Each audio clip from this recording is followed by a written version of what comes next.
So there's a game that's come out recently that's gotten really bad reviews. It's called Mindseye, and it was advertised to be this like cyberpunk meets GTA open world game about shooting robots, but it absolutely bombed. It got terrible reviews. Apparently it had some really bad bugs when it first launched, and there was even a point where Sony was issuing refunds to people who had purchased the game. It seemed really similar to those of you guys that remember when Cyberpunk 2077 first launched and it had a lot of bugs and it was just a really bad launch. Anyway, I decided to buy Mindseye so you don't have to, break down the experience and also go for the platinum trophy. This is part of our journey to platinum 1,000 games before we get 1 million subscribers, and right now it's a pretty tight race. This video is obviously going to spoil the story and the game for you, so if you want to check it out blind first, we have a Basilisk Plays YouTube channel that I've uploaded our full playthrough of the game. I'll put a link down in the description. I'll also put it up here in the corner. I think it's in this corner. It should be here, so you can check that out. But as always, this is your final, spoiler warning. Don't watch if you don't want to get spoiled. I'm still a bit new to these videos, so if you have any thoughts, make sure you drop them in the comments. I'd love to hear what you have to say. Make sure to subscribe so that I can feed my dog, but I think that's all the intro we need. Let's see what this game's got in store for us. Mindseye has 30 trophies for us to collect, including the platinum, and the game gives me a really rough first impression, if I'm honest. It's one of those games where you launch it and it sends you right in. There's not like a main menu or anything at first, so I wasn't even recording when I initially started the game. But after restarting, we kick off the game with a cutscene of a military operation where a squad is in the middle of a sandstorm that's trying to find something. We meet our hero, Jacob Diaz, who sends in a drone to try and locate what we're looking for. We end up going inside this weird structure and find a room with some kind of ship-looking thing, and on the back wall, there's some kind of weird energy that zaps our drone and appears to hijack it. And that's all we get. Now we fast forward 3 years back with our boy Jacob, who's meeting up with an old friend called Seb. Jake? Yeah, man. Damn, man. You made it. Yeah. Seb is giving us a place to live. He shows us to our room, but we get a little PTSD flashback of our mission. We are absolutely tweaking out in the sandstorm, and Seb snaps us out of it before noticing that we have some kind of weird tech in our neck. We brush it off and explain that our memory from the past couple years is really fuzzy. I think there's some kind of like amnesia after what happened during the mission. Seb makes us promise that we're good in the head before telling us that he got us a job where he works. The job comes with a fancy new phone that comes in the form of a contact lens, and putting that in gets us our very first trophy of the game. Hey, first trophy, let's go. Literally popping a trophy just for starting the game when you think about it, which is a nice start. Seb shows us the way to our new job, and we get a good look at the city we're in called Red Rock City that seems really strongly inspired by Las Vegas. Eventually, we get to Silvercorp, a gigantic tech company where we're on the security team. We meet our boss, Carrie Rigby, who leads us to the factory's security hub. We get settled in with a uniform and a sidearm before getting our first task. Apparently, some robots are behaving really weird, so we drive out to check it out, picking up Seb along the way. The robots started this big fire, so we get a nice little combat tutorial here, learning how to aim and shoot. It's pretty simple, but once we take them down, we recognize some symbols on the ground that apparently look familiar to us, but we can't place exactly why. Seb tells us this is a really big deal because these same types of robots are deployed in the city in tons of ways, so if these guys are hijacked, it could spell disaster for the city. We go back to the security hub and get our second job, which is to tail someone who appears to steal something from the facility. We track him with the camera until he leaves, earning another trophy and another cutscene. We're tracking the bad guy when this other guy points out that we have something in our neck called a Mindseye, which is the name of the game. The game is called Mindseye. Anyway, Rigby introduces us to Lars Okada, who is the chief tech guy at Silvercorp. We try to get him to tell us about the implant in our neck, but Rigby focuses our attention back on the thief. We follow him with a drone where he appears to drop off the package. Rigby has us park the drone somewhere where we can monitor it to see if anybody comes and picks it up, and then she tells us we're done for the day. We follow up with Lars and ask him about our implant. He talks about how a guy named Hunter Morrison did a bunch of insane research about combining AI organisms with a live human host. He developed a series of prototypes meant to fuse an organic host with AI. Okay. No examples of these prototypes have been seen until now. The real question is, how do you have it? We ask where we can find him, but Lars says that Morrison disappeared years ago and nobody's heard anything from him in a long time. We decide to risk it all on our first day and hunt down his office, which is here in the facility. We call Seb and basically guilt trip him into helping us break into the office. Seb is really hurt here because he feels like we're just using him to get answers about our past and our own life, which is honestly super fair. He's still a W bro and slips us his key card so we can access Morrison's office. We poke around a bit and see a lot of spare wires and robot parts before finding a board with a bunch of random symbols and glyphs that we're apparently able to translate and understand somehow. This leads to another weird flashback where we can start to hear actual words kind of weirdly being spoken.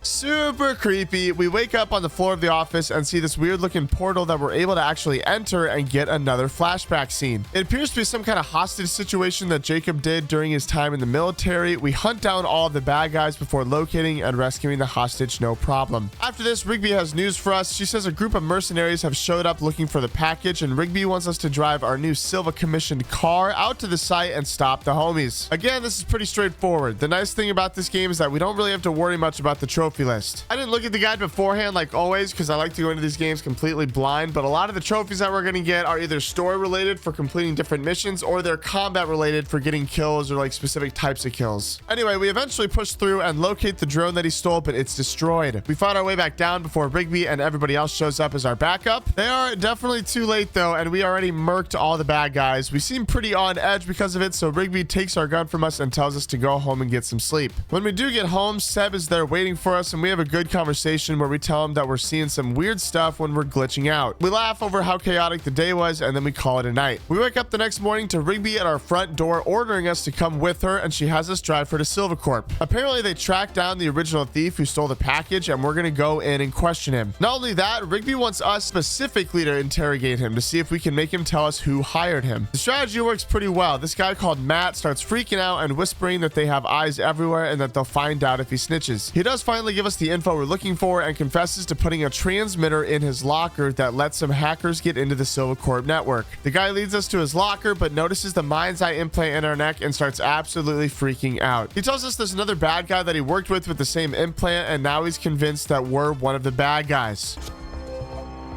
What do you know? I just saw him once. He has the same chunk of metal on his neck, and he had a prosthetic arm. He was all tatted up. Jacob, what's going on? He tries to tell Rigby this, but she is not having it and just tells him to open the locker, which does not go well.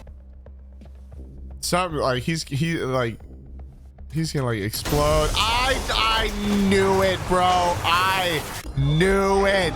The explosion is not great for our little snitch. We do a little mini game to try and resuscitate him, and we get a trophy for saving his life with some CPR. Rigby demands more info from him before the paramedics take him away, and he says that he worked for some hackers named Robin Hood and Little John. Rigby takes his lens so that she can comb through his data and reluctantly gives us our weapon back, telling us to be ready when she finds out where these hackers are. Eventually, Rigby gives us the location of Little John, and we make our way over to the coordinates. Driving in this game is actually pretty fun. It feels pretty smooth, and there's even a fun little timer that pops up that you can try and beat by driving quickly to your destination. This is something I really enjoyed about the game. I feel like the game also did a really good job of having the perfect amount of dialogue during the traveling. I've played plenty of games where you would kind of get to a destination and trigger a cutscene and it would cut off some of the dialogue, and I always hate that, but it feels like Mindseye was really intentional to avoid that and make sure it didn't get cut off, which I thought was really, really nice. We finally arrive at the trailer park to find the hacker, but we are met with some more bad news. Oh, here it is. This is totally it. Here we go. Shoot, bro. This game loves its explosions, man. Jacob takes another blast and we gotta fight our way out again. The good news is that we can pick up new weapons from the bad guys that we take down, and it's good that we do this because there's a trophy for picking up every weapon in the game. We end up with a nice shotgun that puts in absolute work and end up following the mercenaries to some kind of base in a neighborhood. We do more pointing and we do more tapping and we clear them out. We go inside a building and find Robin Hood, who is kidnapped by this gang, and we convince her to follow us so that we can escort her out of here to safety. We drive her to a safe house, and on the drive, Rigby connects with us, basically offering Robin Hood a job to be a hacker for them instead of being a hacker against them. We'd like you to stay at our safe house for the foreseeable future. Are you trying to hire me after I was hired to hack you? It's basically either accept the job or Rigby would have us kill her, so she accepts the role and we pop trophy number 4. We also get another interesting flashback. This one takes place outside of a club where we set up these robots to try and stop some guys that are robbing them. In the background of this fight, we get good conversation between Silva and Morrison, and we can see that they have some pretty big disagreements on the roles that their robots should serve. Are the robots reliable and trustworthy as law enforcement? Should they just be used to help research? That kind of stuff. We finish the mission and travel back to the factory. On our drive, we call Robin Hood and learn that her name is actually Charlie. We kind of have a weird flirty back and forth before we eventually get back to the security hub. Rigby pulls us into an intense conversation where she calls us out for breaking into Morrison's office, accusing us of only getting this job so that we could learn more about our implant. Fortunately for us, though, she gets cut off by Marco Silva himself, calling her and demanding an audience with us personally. We drive over to his residence where his assistant Claudia brings us in and shows us where to wait for him. We go to this really cool trophy room with a lot of different stuff, including an implant that looks really similar to what we have on our neck. Finally, Marco Silva pops in and seems friendly enough with us. He tells us that he knows that we're snooping around Silva Corp, but if we do right by him, he'll be cool with us. He even makes us come with him as his bodyguard for a party that he wants to go to, so we fly with him all the way across the city. We arrive at this little shindig where a woman named Shiva Vega is giving a campaign speech trying to get re-elected as mayor. It's really obvious that Vega and Marco do not like each other, but Marco is trying to complete a project where he can launch a giant rocket into space, and he needs the mayor's approval for that to happen. They have a rough standoff. Silva needs her clearance to launch the rocket, but Vega wants access to Silva Corp's network, which seems really sketchy. Vega finally leaves to deliver her campaign speech, but in the meantime, Marco does not seem to respond well to his drink. We try to get him back to the ship, but we get jumped in the process, which leads us to another weird flashback where we see our Mindseye chip and a really brief conversation with Morrison. We wake up to find Silva getting taken away, and sticking to the theme of big explosions, we witness our chopper get blown up and decide to go after Marco on foot. The good news is that we got our 50th headshot going after him, which gets us a combat trophy, and after following some more hunting down bad guys, we get another trophy for killing 100 enemies. We do finally catch up to Marco and hijack another helicopter to fly him back home. Even though he's a little out of it, Marco tells Jacob that he knew all about his intention to find out more about his memory when he applied for the job at Silva Corp. Being the smart guy that Silva is, he decided to give us the job and keep an eye on us instead of denying us the job and having us sneak around to get the info some other way. Kind of a cool moment. Eventually we get to his place where his assistant Claudia helps us get him into a little chamber to recover. But before we leave, Marco tells us to grab some equipment very discreetly that nobody else can know about, and that if we do it for him, he'll tell us about our Mindseye implant. Pincer drones, replacement lenses, surveillance equipment, all of it. What? None of it can trace back to Silva Corp. Do you understand? Yes, sir. Get the hacker girl. She'll know where to find everything. We drive away and call on Charlie to help us get some of this tech, and we do get a weird visual bug here during the cutscene that's a little bit trippy, but we push through it. Charlie already gets us some of the gear by the time we get home and drops it off for us, and we earn trophy number 7 for completing the mission. This brings us to another flashback, which I honestly did not understand at all. We absolutely wreck a group of cops with a shotgun and then get away. Honestly, there's really not much to note here. We get back to the present, and it's time to use the tech that we got from Charlie. Marco wants us to spy on his assistant Claudia and suspects that she might be betraying him. We grab this little drone that we got from Charlie and navigate through an air duct in the building before entering Claudia's apartment. We snoop around a little bit and find some proof that she planned the hit on Little John at the trailer park, which pretty much locks in our suspicions. We replace the lens in her case with a bugged one so that we can tap into her communications, and we let Charlie go to work spying on her. Meanwhile, Rigby has us go to a Silva Corp facility that some thugs broke into, and we clear them out no problem. Some people get away with a truck of robots, but we track them down and drive the truck back to the factory. Marco says that he wants to reward us by reactivating the Mindseye implant in our neck. He says that not only will this give us new abilities, but it will also help restore some of our lost memories from years prior. We're a little bit reluctant because this implant has caused us a lot of issues, but we finally agree and then pull up to another weird little flashback thing. Again, I don't really want to waste your time on unimportant fluff. In this one, we're just a random guy that runs through these buildings and shoots cars so they explode before we eventually get away. I don't really think this serves the plot whatsoever, so I'm breezing through it. Again, if I'm going too fast for you though, check out our Basilisk Plays YouTube channel. You can watch the full playthrough and see all of this. Also, if you made it to this part of the video, make sure you hit that subscribe button and let me know what you're thinking down in the comments. Good or bad, I want to hear all your thoughts. Anyway, back to the present. We drop the bots off and Okada preps us for the reactivation of our Mindseye. During the procedure, we get a nice flashback memory that seems really ominous. We're getting a lot of cutscenes, which I like. In a story-heavy game, What you did, I like we cutscenes. should have left you in the desert. Sign it.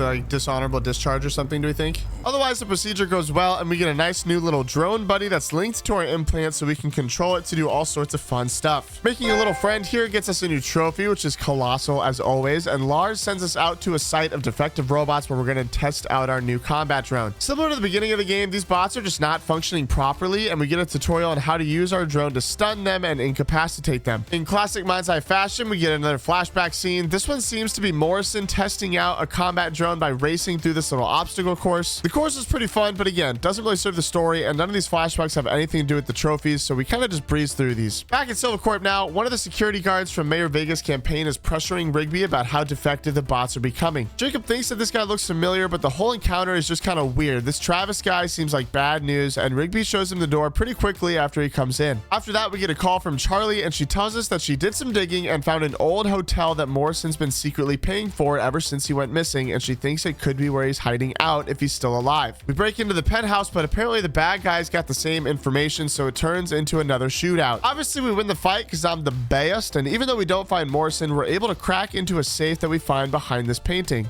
Do I need to... Okay. Nice going. Money? No. I have to do it all. Shoot. Money. Money!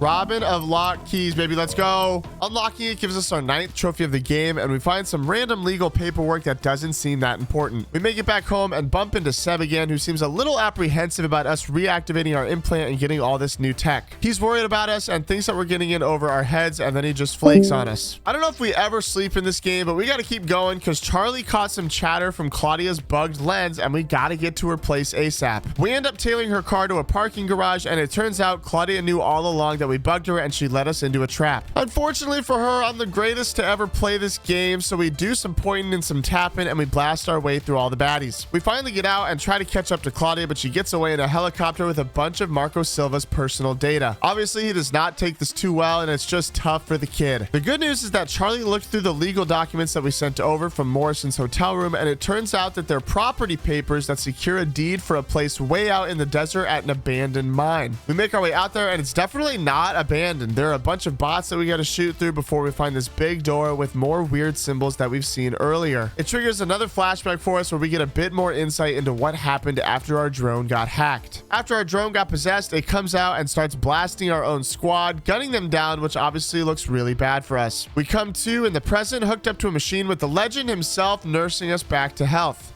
I haven't had company in years. Morrison, buddy. Going to feel a little groggy. Morrison is a super weird dude. Honestly, he's probably how any one of us would be if we were isolated from social interactions for years at a time. Jacob is pretty distraught after coming to the realization that he killed all of those buddies in his squad, but Morrison assures him it's not his fault and that he's close to unlocking some insane secrets for humanity. We pop our 10th trophy of the game after the cutscene, and we get a little bit of time to explore Morrison's bachelor pad. The guy seems absolutely out of his mind, but he's got a fun little arcade game that we enjoy for a hot minute. Eventually, we meet back up with him where he shows off a new robot he's making that's definitely not creepy at all. Morrison tells us that he wants us to place these little beacon things at specific places around Red Rock City. He thinks that these will act as translators that will open up a way for him to communicate with whatever this weird alien technology is that's messing with Jacob. Insert another random flashback scene where we point at bad guys, shoot some bad guys, and then get away for absolutely no contribution to the story. Now, the first beacon Morrison wants us to place is in this solar farm area. This area is a little bit tougher. Most of the opposition are in some robots, which are way tougher to take down than people. The good news is that our little drone can actually hack bots in our favor, which is huge, and we're able to use that to get to the heart of the solar farm despite my dog's attempt to distract me. You going up here? Can you guys hear my puppy right now? She's sleeping and like yelping. Do you guys hear her? Do you guys hear that? She's totally passed out. Oh. What do you guys think she's dreaming about? Anyway, we plant the beacon and earn another trophy before driving back to meet up with Morrison, but on the way back, we get an unexpected call. Unknown. Uh-oh. How's your memory, former Sergeant Diaz? This Travis? Travis. Yeah. Travis does not seem like a nice fella. We duke it out over the phone, but we end up going where he wants us to go. We find a sniper rifle in this building and shoot down some drones to prove to Travis that we're still like that with a rifle. Travis is apparently spying on us and seems satisfied with our performance. He basically says that he'll be in touch and we shouldn't tell anyone else about this unless we want something bad to happen to them. After that nice warning, we get back to Morrison and admire the progress he's gained with Lily. Keeping the weird streak going, we get a little visual bug here. I've been able to decipher that they're a combination of Minoan, Aztec, Sumerian. They all share a mother tongue, but this one symbol, There's nothing on I don't there. know, it repeats over and over again. There's nothing on there. Honestly, we haven't had that many issues with the game up to this point. I've been pretty impressed, and this is just more of a funny bug. I didn't feel like it broke the game or it was super bad or anything like that. Morrison sends us out on another mission to plant another device for him, this time at a prison that we have to break into. Long story short, Charlie gets us access to the prison where we sneak in, make our way past some security bots before we get to the main building. There's a little puzzle here that we have to solve to deactivate the alarm before we plant the beacon and earn another trophy for completing it. We plant the beacon and get out of the prison, popping trophy number 13 and approaching our halfway point with the trophies in this game. Again, on our way back to Morrison, Travis cuts us off and tells us we need to get to a hospital and neutralize someone for him, and if we do it, he'll give us some info on our Mindseye implant. We use our drone to be an obedient little assassin and zap the homie, and Travis rewards us by cryptically saying that Marco Silva knows a lot of secrets about our implant and he's the guy we should talk to if we want answers. Not really the info we're looking for, but we take the helo back to Morrison, which was apparently a terrible idea since it can be tracked. Morrison's making more progress on Lily, and we even share a weird moment of shared like cyber connection or something, man. I don't know. It gives me the heebie-jeebies. Hunter gives us a third beacon to place and demands for us to take the helicopter to a different location and destroy it before placing the next beacon. We get to practice blowing up stuff before making our way to the final spot for a beacon, which is back at Silvacorp. Turns out that we need to put it on the giant rocket that Marco is trying to launch. This works out really well because on our way there, Lars Okada calls us and says that there's something he needs our help with and we should get to the factory ASAP. We get to the factory and go to Lars first, and he tells us more details about the cop bots that are malfunctioning. He thinks that the AI and the bots are evolving past the level that humans can control them, and they're spreading this malfunction to each other like a virus. A little bit on the nose for the world that we live in nowadays, but I'm just gonna pretend that that's not possible. Lars thinks this virus could be spreading to the software on the rocket, so he has us go out to check it out. Again, this works out perfect for us because we're able to sneak onto the rocket and place the beacon for Hunter no problem, and then run through some diagnostics for Okada. We run through a bunch of tests to make sure the rocket is going to launch successfully. There are some rogue bots that we end up having to take down, but we get through all of it, and Lars tells us that Rigby and Marco are waiting out front for us. After popping trophy 14 for that, we make our way to the car for a nice cutscene that gets a little haywire. Ooh, and we're bugging with the cutscene. That's not optimal. To see her squirm when we catch her in the act. So this is how you get leverage for your rocket launch? That's right. You're starting to see the chess match. I don't like this, Marco. Oh no! Oh no! Again, just a little bug, not a big deal at all. We relaunched the game and the visuals are fine. We're basically on our way to ambush a meeting between Mayor Vega and the military who are buying some of the robot technology. We kind of catch Vega in the act, but it just leads to a big confrontation when the military guys step in and introduce themselves. Jacob instantly knows that something's wrong. He recognizes the general and his crew as some of the people involved in his mission a couple years ago. It leads to a standoff where suddenly tech starts getting really weird and robots start coming online. They open fire and even hit the mayor, which is not optimal. As always, we gotta fight our way out. We catch some dialogue about how Vega has convinced everyone that Marco Silva is responsible for a gunshot wound, which is definitely gonna make for some bad press. We make it to the car, but Marco does take a bullet in the process, and Rigby orders us to get him somewhere safe. We fly him to Morrison's mine, which is a big deal since these old business partners have not spoken in years. Morrison seems reluctant to let him in, but finally does before starting to take care of him. Marco gives us his launch key and promises to give us information on our implant if we can ensure that his rocket launches today like he's always dreamed of. We make our way to the mine, and honestly at this point I'm really enjoying the game. Sure, we had some random visual bugs and we had the game crash, but that happens with tons of games, man. It doesn't have to ruin the experience of the game. I was actually really invested with the story, trying to figure out where all this alien tech was going to lead and how it had to do with Jacob's implant. I was excited to keep going. We hightail it over to the factory with Marco's launch key to try and get his rocket into space, and we get a pretty intense cutscene of them launching the rocket. Bro, this is not gonna go well. I don't like this. Cameras clear. Thrusters. T-minus 10, 9, 8, 7, 6, 5, 4, 3,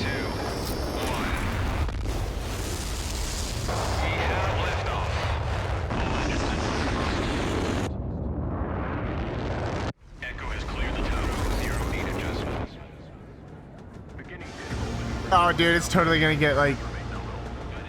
Uh-oh.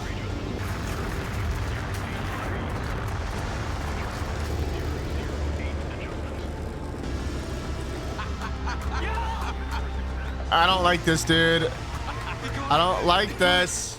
Even though it felt a little bit ominous, everything seems to be fine, and we officially crossed the halfway point with our trophy count, which is huge. Charlie gives us an urgent call asking to meet up, and when we get to her place, she is freaking out and planning on skipping town. Somebody apparently hacked her, and she thinks it's just a matter of time before her location will be uncovered as well. Our conversation gets interrupted by Morrison, who's demanding to meet up, and we convince Charlie not to go anywhere until we've had another chance to talk, but we don't want to lose her because she's kind of our weird boo thing, even though we've only known her for like 3 days. No. Anyway, we meet up with Morrison and Silva on the top of this tower, where Morrison is going to use the beacons we placed to send out a message to the aliens. There's a lot of zappy stuff and electrical sci-fi stuff that happens as we make quite a scene in Red Rock City, but we do get this cool little beacon that goes into the sky and it comes back down orange, which is kind of the color of like the alien tech and stuff. Super sketchy stuff going on. This gives Jacob a little vision type thing that knocks us out once again, and when we wake up, the military catches us and places us under arrest. Unfortunately, we do not surrender. Instead, our alien tech starts randomly working in our favor, hacking the choppers and taking them down. We get yet another trophy and have to shoot our way out of this situation as all of these military goons rush in to take us down. We hijack a drone and try to get to the mines, but we immediately catch an absolute missile and we end up crash landing, which means we got to get to the mines on foot. This leads to an annoyingly long combat section where we have to shoot like 100 bogeys trying to make our way through the city. Honestly, it was so tedious and I died multiple times. It took me forever and it was just not a fun time. Eventually, we do make it to the mine, but the drone we used to bring Marco here earlier was tracked, and now the military is attacking Morrison, trying to get inside his base. We fight our way inside as Morrison tries to use his Lily bot to free him and Marco from an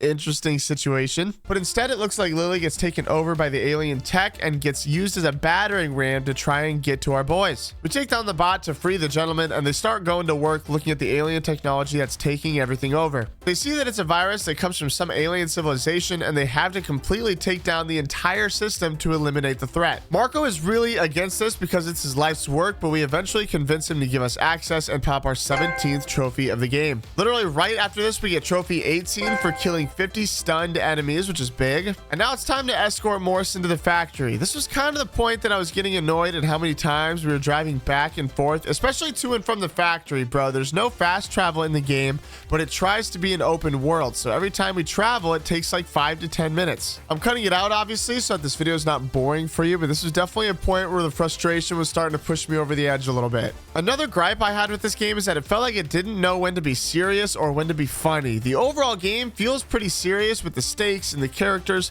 but then during these shootouts, there are just these random pieces of really weird, out of place, cringy one-liners that just felt really off to me.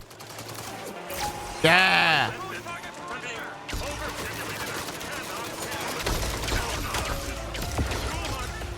There's someone else up here. There's someone else up here. Coffee is all the stimulation that I need. We do not need this cringe dialogue from you right now, brother. Anyway, enough yapping. We get Morrison into a car and start driving to the factory when we get ambushed by a group of robots and they cause our car to crash. Morrison gets taken and we get knocked out by none other than Claudia, Marco's old assistant, taking our lens out of our eyes so that we can't contact anybody. She holds us up at gunpoint and demands us to dig our own grave, making us do this little mini game to do our digging. I just mentioned that sometimes the tone for this game was weird with one-liners, and I think this scene perfectly encapsulates what I mean, man. If I had to go through this scene, so do you. Put your back into it. I haven't got all night. I'm trying. You know, there's space for 2 down here. This is so weird. How tall are you? The dialogue in this game in general does feel pretty corny sometimes. Not to kill you. I mean, it's probably less than you would think. Like, just a lot of these weird, like, one-off comments that are obviously not, like, conversation. Like, this doesn't feel like a scripted conversation. It just feels like they're given like one-liners to like fill the silence. You know what I mean? Hey, let's go. Super weird, but on the bright side, we get trophy 19. And luckily for us, a group of baddies shows up, stopping Claudia's plan of putting us in the dirt. She reluctantly agrees to give us the sniper rifle in the backseat of her car, but then she speeds away afterwards, so we're just alone with a sniper for yet another shootout. We take down all the baddies and steal one of their lenses, and just like that, we're back in business. We call Marco to help us track down Morrison, and Marco explains that Morrison has this tracker in his body that we can use if we can find the transponder in Marco's house. We go to Marco's place, shoot down a bunch of security goons before getting to his vault and grabbing the transponder, along with this nice new weapon that one-taps bad guys. We try to escape, but we have to take cover as one of the top bad guys from the military lands on the roof. And again, this is one of the guys that our drone almost took down on that mission years ago. We eavesdrop on a conversation between him and Travis, who we saw earlier. They're basically tying up all their loose ends, and we overhear them saying they're heading to Charlie's place to take her out. Silva wants us to go straight to the factory to find Morrison, but instead we go straight to Charlie's place. We call her on the way, but our call gets interrupted as bad guys break into her room. We shoot our way to her, but of course we get there too late and follow the bad guy up to the roof, where it leads to a dramatic confrontation. It's okay, Charlie. Everything's gonna be okay. Let her go. Take me. Please.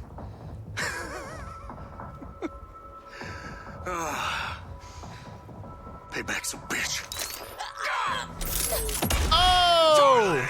Charlie takes a bullet, and you would think that we'd get a cool boss fight with this guy on the roof, but instead he goes and hides behind this wall, and then we just get like 10 of these aerial drones that come after us, and we have to shoot them down. After that, instead of shooting the dude like you'd think we do, we completely forget about him and go running to check on Charlie. While we do that, of course, Mr. Batty ambushes us as if that should have been any surprise at all. He threatens to throw us off the roof, but in one last act of undying love of 3 days, Charlie charges at him and they both go over the edge. This obviously kills Charlie, but because Bert, the bad guy, has a ton of prosthetic replacements to his body and is more machine than human, we don't think that the fall actually killed him. Kind of makes Charlie's sacrifice mean a lot less, but regardless, we pop trophy number 20 and are now free to head to the factory and hunt down Morrison. We link up with Okada back at the factory, but apparently the military have arrived and we need to clear them out so that we can launch the other rocket so that we can use it to track Morrison and figure out where he's at. We use our drone to clean house. We snag another trophy for killing some enemies with explosions before finally making our way back to the launch room. Once we're there, we launch the rocket into space and use the satellite inside it to pinpoint Morrison's location. This game is just handing out trophies left and right at this point. We pick up number 22 for aligning the satellite, and surprise, surprise, we get ambushed again by more robots. We hold them off for a bit before Rigby shows up to save our skins. There's only room for one other person on her rig, so we let Okada climb aboard and decide to shoot our way out of the factory on our own. Out of nowhere, while we're doing this, we get a call from Seb for the first time since the start of the game, telling us that he's pinned down in a section of the factory. I had been waiting for more Seb ever since like the very start of the game. It felt like he was going to be a really important character in the relationship with him and Jacob. I really appreciate it. And then they just wrote him off and he was just gone for like the entire game, which felt so weird to me. Anyway, we shoot our way to him just to basically say, it's not safe here. Go lay low while we kill bad guys. And then we salute in what's probably supposed to be a serious moment before hijacking another drone and going to Morrison's tracked location. It's out in the middle of the desert, and on the way we realize that we're heading to the same location we went to 3 years ago during our mission with the military, really bringing this whole story full circle. We head down into the ruins, securing trophy number 23, and begin to scour them trying to find Morrison. A lot of weird stuff going down in these ruins, and there's some kind of alien tech sketchy stuff going on for sure. If you can tell me what Jacob meant with this line, let me know in the comments.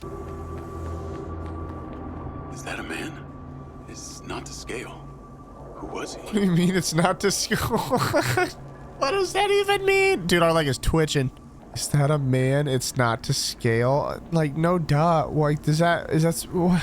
Anyway, we come across this really confusing puzzle, but after we navigate through it, we make it back to the room that our drone found before it got hijacked. Kind of get some deja vu as our new drone also gets zapped, and then all of these casket looking things open to show these weird aliens, man. I don't know, super creepy. But hey, 24th trophy secured. Let's freaking go. We press onward past another puzzle room. This one was a little bit easier, but still seemed kind of random. Again, I'm flying through all of this. Go check out the full playthrough if you want to see my full struggle with these puzzles, man. They made me feel so stupid. Solving that gets us another trophy and opens up a passage leading to a desk with a bunch of audio logs from the top military guy, Benjamin Lamry. We speed read the audio logs because if you listen to every single one of them, it'd be like 20 minutes of audio logs, man. Who's gonna pause their playthrough, sit there and listen to all that? He's basically logging his journey of discovering the ruins, encountering all the weird alien tech, and then he starts obsessing over this orb-like power source he found that seems to be extremely powerful. It's really dangerous and killed some of the other members of his squad, but he's fascinated by it and it seems to be driving him a little crazy. crazy. After speed reading all the logs, we finally find Morrison, who's being held hostage by Lamry, who wants Morrison to activate the orb so that he can use it as a power source. Morrison does what he's told. Lamry secures the orb and then leaves. They decide to leave Hunter to die, and of course we swoop in and save the kid. And then again, for like the 10th time this game, we have to escort Morrison out of the structure by pointing and tapping at bad guys. We catch up to Bert, the guy that killed Charlie, and our drone zaps him with a yellow alien zap, probably an upgrade it got from hijacking earlier in the ruins. Jacob is really upset at him since he killed Charlie, and the alien tech seems to take over and force the guy to take matters into his own hands. After popping another trophy, we continue shooting our way out of the structure to get Hunter out of the ruins. Eventually, we get back to his lab where the whole gang is waiting for us to put our brains together and establish a final game plan. Rigby points out that all the remaining robots are heading in one direction and they're all converging on the orb that Lamry took.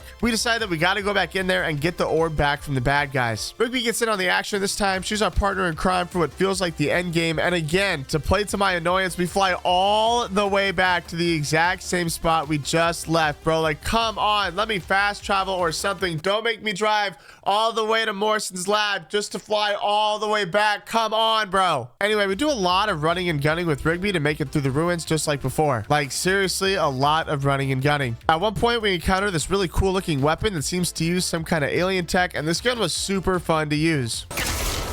Dead.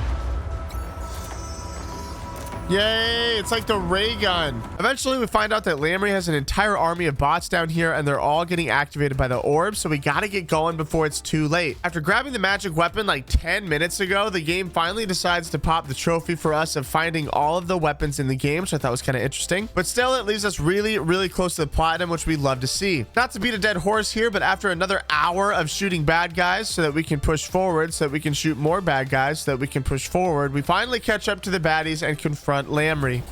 Yes. Let's go. Yes.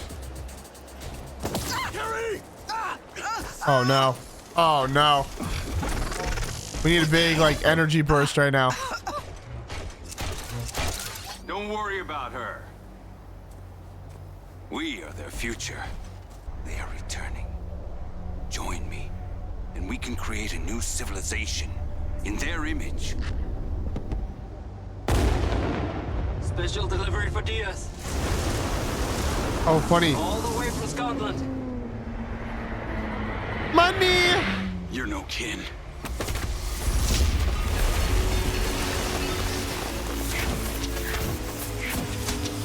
Oh, snap. Oh, snap. You don't deserve. Die. Ah, Rigby.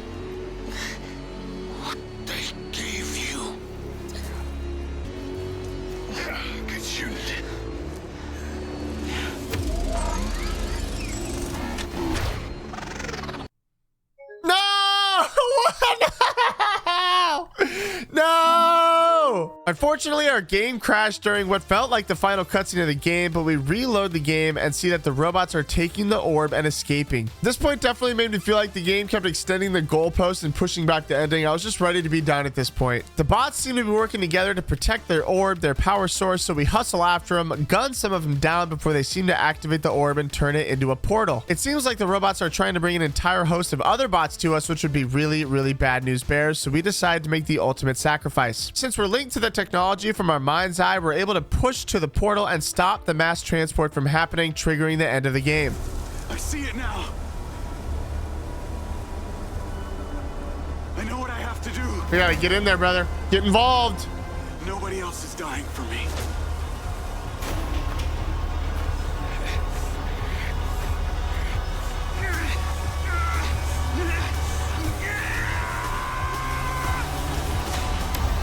Oh, money.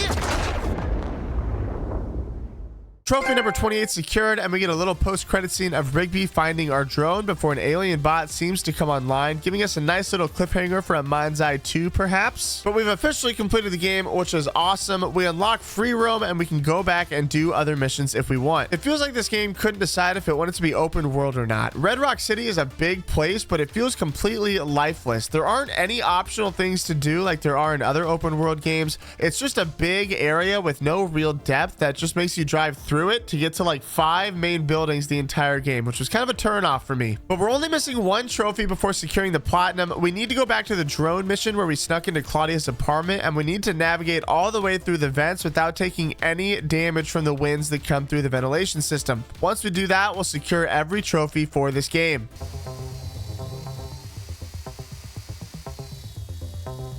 Hold. Gosh, dude, if I die, if I take damage at this point, I'm gonna be so sad. Go, go, go, go, go, go, go. You must be close now. Yes.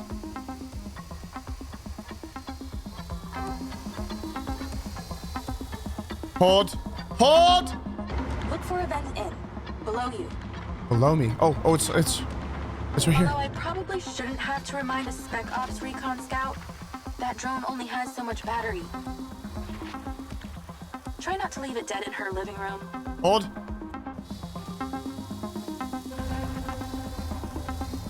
Give me the trophy. Yes! Okay, hold on. I'm in Claudia's apartment. Someone take a picture. Place. Maybe too nice. She got anything incriminating? I gotta admit, I liked this game a lot more than I thought I would. I had heard terrible things about it, and I expected to be bored and miserable the entire time. But the truth is, the storyline of the game was actually not half bad. I was really intrigued by it and enjoyed the mystery of all the alien tech in the Mindseye. What hurt the game for me was the really long sections where I had to drive between, like I said, 4 or 5 buildings in this entire city of just like a lifeless open world. It really sucked a lot of the fun out of it for me. The gameplay itself was actually pretty fun, but it got really repetitive at different points when I felt like the running and gunning was just lasting for hours. I would give this game like a 6 out of 10. It was really forgettable, but shout out to whoever the actor was for Jacob Diaz. I really liked his character a lot, and he was one of the only characters I didn't feel like I was cringing to while listening to his voice lines. The platinum was also really, really easy. We got almost all the trophies from our one blind playthrough, which is really cool. All in all, it took me about 11 hours to get all the trophies, so if it goes on sale or if it's ever free, I guess it could be worth playing through it for a simple platinum. I'm glad I could platinum this game for you so you don't have to. If you enjoyed the video, make sure you let me know down in the comments. I love hearing what you guys have to say, and I respond to every single comment. If you made it this far into the video, I really appreciate you watching. Make sure you subscribe so you don't miss future videos, and make sure you let me know if there are any other games that you want to see me play through on the channel. Otherwise, though, that's all I got for you. I appreciate you watching the video. I hope you know that Jesus loves you, and so do I. We'll see you in the next one.